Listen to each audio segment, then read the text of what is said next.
The king of the north!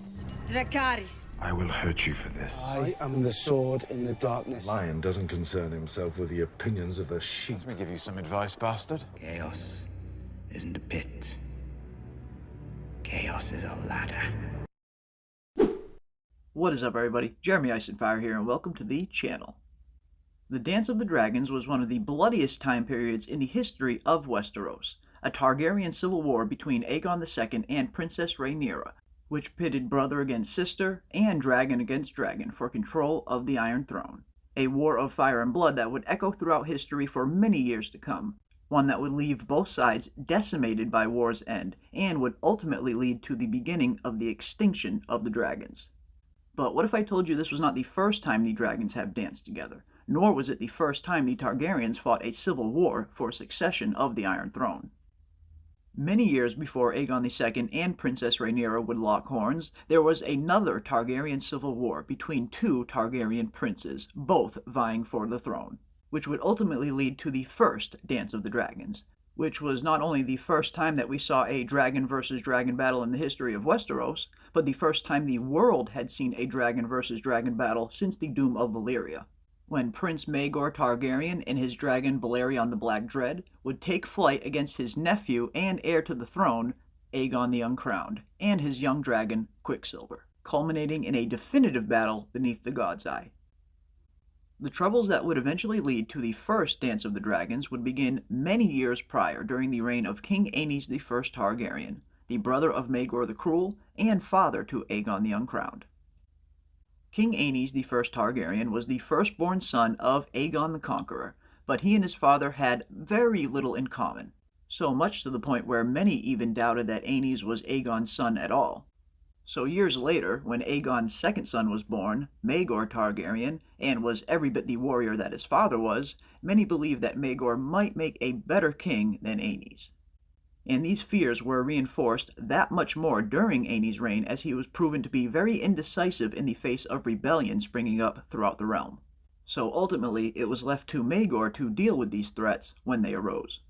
And at this point in time, Maegor had become a warrior of much renown, and would also go on to claim Balerion the Black Dread, the oldest and most fierce of the Targaryen dragons. Recognizing that Aenys was not a strong ruler like his father Aegon the Conqueror, the Faith Militant rose up in rebellion against him. And if it wasn't for Maegor and Balerion the Black Dread, the Faith Militant may well have ended the Targaryen dynasty before it even began. Aenys would also go on to have a son of his own, who would later become known as Aegon the Uncrowned, who was next in line to inherit the throne after Aenys. But sometimes the line of succession alone isn't enough to win you the throne. Sometimes the throne will end up going to the man who has the strength to claim it. Aenys and his brother Maegor had a complicated relationship for the duration of their lives, with Maegor often refusing his brother's commands, which would ultimately lead to Maegor being exiled from Westeros in 40 AC.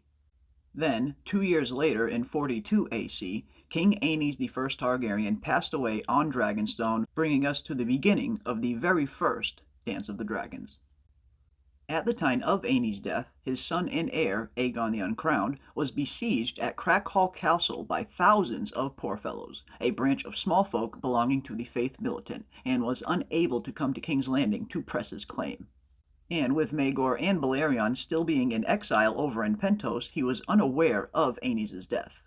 Knowing that they only had a very little time to act, Queen Visenya Targaryen mounted her own dragon, Vhagar, and flew to Pentos to retrieve the exiled Maegor, in hopes of him claiming the Iron Throne before Aenys had a chance to act.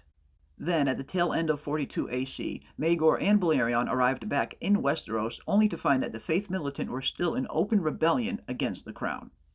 Upon Maegor's arrival to King's Landing, he was challenged to a trial by 7, and by the time the battle was done, Maegor would emerge as the only survivor. After which, Maegor would go on to burn down the Sept of Remembrance, utterly crushing the Faith Militant's rebellion. And then Maegor would go on to claim the Iron Throne for himself. Aegon the Uncrowned's mother, however, would try to proclaim Aegon king, but to no avail, as he had very little support, as most of the powerful houses were already supporting Maegor at that time.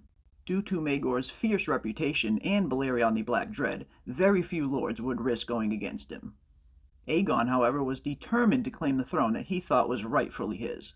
So, on one day when Maegor was absent from the city of King's Landing, he and his sister took advantage of this opportunity and snuck into the city and stole his sister's dragon, Dreamfire, and so Aegon could claim a dragon of his own, Quicksilver, the mount that belonged to his late father, King Aenys.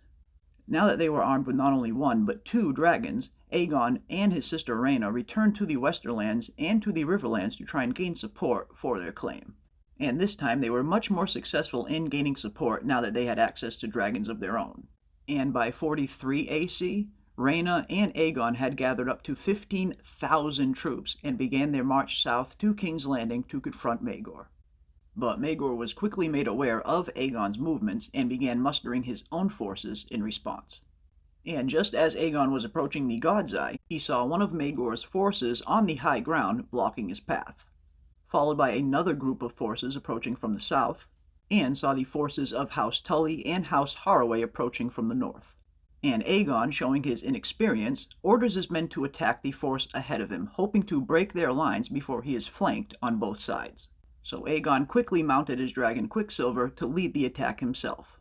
But unfortunately for Aegon and his young dragon Quicksilver, they are quickly met by Maegor and Balerion the Black Dread as they approach from the south. And with Balerion being 4 times the size of Quicksilver, this was a dance that was not going to last long.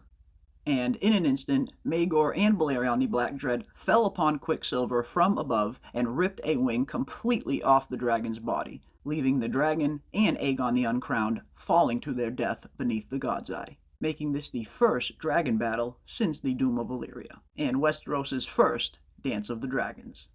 And the remainder of the rebel forces quickly fled after they saw Aegon and Quicksilver fall to their deaths, putting an end to the first Dance of the Dragons. And there we have it, folks, the battle between Maegor the Cruel and Aegon the Uncrowned for control of the Iron Throne and the very first Targaryen Civil War in the history of Westeros. But, as we all know, it would be far from the last. That is going to do it for us today. If you like this video, don't forget to hit a like on your way out, subscribe, and hit that bell for notifications to stay up to date on all of our upcoming content, as we will be covering all things A Song of Ice and Fire. And as always, I want to give a big thank you to everybody out there for watching, and we will see you on the next one.